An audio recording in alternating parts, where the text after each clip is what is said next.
What's going on, YouTubers? Here's how to factory reset your iPhone 6s. Now this action will wipe all of the content and data from your phone, including pictures, notes, anything of that nature will be wiped completely from the phone. So please be aware of that before starting this. Ideally, you'll have a backup which you can pull back down if you need. If you're selling the phone, it's also wise to sign out of Find My iPhone, just so the next person doesn't have the iPhone locked. So what we want to do is go to settings, and here's where you can sign out of your iCloud, etc. But to wipe the phone, what we're looking for is general, and then we're scrolling down right down to the bottom and we're looking for reset.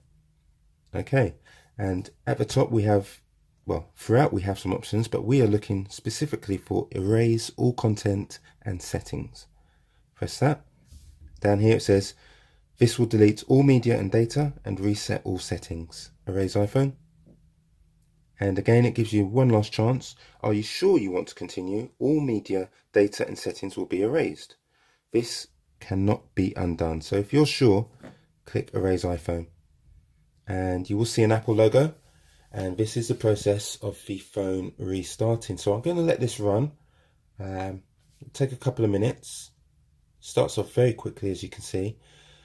And once this is complete, you'll be in front of that screen which says bonjour, hello, and basically ready to start up again. So I'll just let this run through so you can kind of know what to expect. Thanks a lot for watching.